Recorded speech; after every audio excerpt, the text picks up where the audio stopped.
റബീഉൽ അവ്വൽ 12-നാണ് 12 ദിവസം സൂക്കേടായി കിടന്ന അള്ളാന്റെ റസൂൽ സല്ലല്ലാഹു അലൈഹി വസല്ലം വഫാത്താകുന്നത്. 12 ദിവസം മേലനങ്ങാൻ പറ്റാണ്ട് അള്ളാന്റെ ഹബീബ് കിടന്നിട്ടുണ്ട്. ചിന്തിക്കാൻ പറ്റുമോ? സഫർ മാസം 30-ാം തീയതി ഒരു സഹാബത്തിന്റെ കബറിങ്കൽ ചെന്ന് ആ സ്വഹാബിക്ക് മറമാടി ആ കബറിന്റെ അടുത്ത് എഴുന്നേറ്റ് പോരുമ്പോ അള്ളാഹുവിന്റെ പ്രവാചകൻ ഒന്ന് ഉഹദ് പോയി, ഒന്ന് ബദർ പോയി. 2 ഉഹദിന്റെ അരികിലും ബദറിന്റെ അരികിലും ചെന്ന് റസൂലുള്ള നെഞ്ചു പൊട്ടി ഇങ്ങനെ പ്രാർത്ഥിച്ചു എന്നാ. തിരിച്ചു വീട്ടിലേക്ക് മടങ്ങുമ്പോൾ പെട്ടെന്ന് മദീനത്തെ തെരുവിലെത്തിയപ്പം അള്ളാന്റെ ഹബീബ് കൈകൊണ്ട് ഇങ്ങനെ തല പൊത്തിപ്പിടിച്ചു. സഹാബത്ത് ചോദിച്ചു, എന്തേ നബിയെ? റസൂൽ പറഞ്ഞു, മരണവേദനയോ ഖൈബറിലെ ജൂതപ്പെണ്ണ് തന്ന വിഷമാംസത്തിന്റെ വേദനയോ ഞാൻ അനുഭവിച്ചു തുടങ്ങിയിട്ടുണ്ട്. അതിന്റെ അർത്ഥം മരിക്കാൻ അള്ളാഹ് എന്നെ തീരുമാനിച്ചിട്ടുണ്ടോ എന്നൊരു സംശയം. സഹാബാക്കൾ കയ്യിലുള്ള തോർത്തുമുണ്ടെടുത്ത് റസൂലിന്റെ നെറ്റിയിൽ വരിഞ്ഞിങ്ങോട്ട് മുറുക്കി കെട്ടി. അവിടുന്ന് അങ്ങോട്ട് 12 ദിവസം അള്ളാഹുവിന്റെ ഹബീബിന് സൂക്കേട് ശമനായിട്ടില്ല. റസൂലുള്ളാന്റെ ശരീരത്തിന്റെ ചൂട് കുറഞ്ഞിട്ടില്ല. പല രാവും പകലും സഹാബാക്കൾ തോൽപാത്രം വെള്ളം കൊണ്ട് ചോദിക്കും. അല്പ ആശ്വാസം കിട്ടുമ്പോൾ റസൂൽ എങ്ങനെയൊക്കെയോ മദീനത്തെ പള്ളിയിൽ വരും. മരിക്കുന്നതിന്റെ 4 ദിവസം മുൻപ് അവസാനം പള്ളിയിൽ വന്നതാ, പിന്നെ വരാൻ പറ്റിയിട്ടില്ല.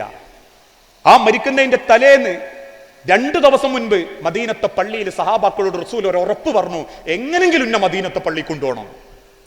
അന്ന് പറയുന്നുണ്ട്, കഅബ് ബിൻ മാലിക്കും അലി ബിൻ അബീ ത്വാലിബ് റളിയല്ലാഹു അൻഹുമാ 2 പേരും അള്ളാഹുവിന്റെ റസൂലുള്ളാഹിനെ അങ്ങനെ തോളിലേക്ക് എടുത്തു. റസൂലിന്റെ ഒരു കൈയെടുത്ത് അലി തോളിൽ കൂടെ അങ്ങോട്ടിട്ടു, മറു കൈയെടുത്തിട്ട് കഅബ് ബിൻ മാലിക്കും തോളിലിട്ടു. 2 ആളും ഷോൾഡർ ഉപയോഗിച്ച് റസൂലുള്ളാഹിനെ അങ്ങോട്ട് പൊക്കി പിടിച്ചു. പിന്നെ ആയിഷ ബീബി ഉറക്കെ കരഞ്ഞു. സഹാബത്ത് പറയാ, ആയിഷ ബീബി കരയുന്നത് എന്തിനാണെന്നറിയോ?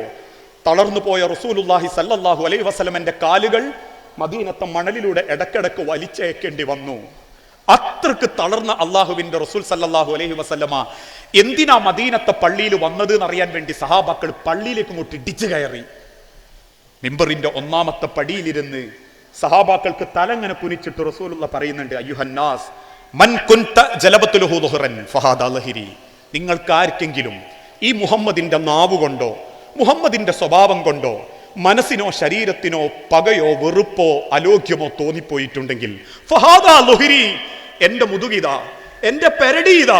ഫൽ യസ്തഖിദ് മിൻഹു, തല്ലേണ്ടവർക്ക് എന്റെ പെരടി നോക്കി തല്ലാം, അടിക്കേണ്ടവർക്ക് എന്റെ പെരടി നോക്കി തല്ലാം, ചവിട്ടേണ്ടവർക്ക് എന്റെ പെരടി നോക്കി ചവിട്ടാം. ഉമർ റളിയല്ലാഹു അൻഹു ഞെട്ടി എഴുന്നേറ്റ് കണ്ണുനീരോടെ ചോദിച്ചു, എന്താ റസൂലേ നിങ്ങൾ ഈ പറയുന്നത്? അങ്ങനെ ചെയ്തിട്ടുണ്ടോ നബിയെ നിങ്ങൾ ആരെങ്കിലും ഞങ്ങളോട്? പുഞ്ചിരിയോടെ അള്ളാന്റെ റസൂല് തിരിച്ചു പറയുന്നുണ്ട്, ഉമറേ, അള്ളാന്റെ മഹ്ശറയിൽ എനിക്ക് എതിർഭാഗത്ത് എന്റെ വാക്കുകൊണ്ട്, എന്റെ പെരുമാറ്റം കൊണ്ട്, എന്റെ അന്യായം കൊണ്ട് മനസ്സ് വേദനിച്ച ഒരാളെ നിർത്തി അള്ളാഹു ചോദിക്കുന്നൊരു ചോദ്യമുണ്ട്, ഇത്തഖൂ ദഅവത്തൽ മദ്ലൂം. നിന്റെ അഹങ്കാരം കൊണ്ട്, നിന്റെ വാശി കൊണ്ട്, നിന്റെ ഈഗോ കൊണ്ട്, നിന്റെ കുടുംബത്തിന്റെയും നാടിന്റെയും നിന്റെ അധികാരം ഉപയോഗിച്ച് ഒരാളെ നീ അന്യായമായി വേദനിപ്പിച്ചിട്ടുണ്ടെങ്കിൽ അവനുമായിട്ടുള്ള നിന്റെ സങ്കടം, അവന്റെ ഭാരം അത് നീക്കി വെക്കാത്ത കാലത്തോളം നിന്റെ നിസ്കാരവും നോമ്പും പടച്ചോൻ വിചാരണക്കെടുക്കൂലാന്ന്.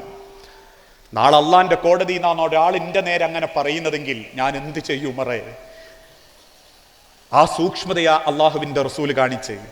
നമ്മളൊക്കെ പറയാറുണ്ട്, മയ്യത്ത് സ്കരിക്കാൻ ആളുകൾ കുറെ ഉണ്ടാകലൊന്നും വലിയ പുണ്യായിട്ടല്ല നമ്മൾ കാണണ്ടേ. ചിലർ പറയും പാനൂർ അങ്ങനത്തെ ഒരു മയ്യത്തസ്കാരം കണ്ടിട്ടില്ല, നന്മന്റെ അങ്ങനെ ഒരു മയ്യത്തസ്കാരം കണ്ടിട്ടില്ല എന്നൊക്കെ. 6 അടി മണ്ണ് കിടക്കുമ്പോൾ മനസ്സമാധാനത്തോടെ കിടക്കാൻ പറ്റണം, ബാധ്യതകളില്ലാതെ കിടക്കാൻ പറ്റണം, ഒരാളെ മനസ്സും കണ്ണും നിറയിപ്പിക്കാതെ കിടക്കാൻ പറ്റണം, ഒരാളൊരു ഉറുപ്പിയും കട്ടെടുക്കാതെ കിടക്കാൻ പറ്റണം, ഒരാൾ മനസ്സു തുറന്ന് വെറുക്കാതെ കിടക്കാൻ പറ്റണം. ആ കിടക്കുന്നതിനാ പുണ്യം.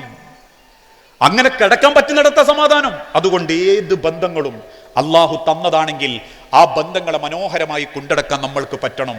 ആ ബന്ധങ്ങളിൽ ഏറ്റവും മനോഹരം മാതാപിതാക്കളും മക്കളും തമ്മിലുള്ള ബന്ധം.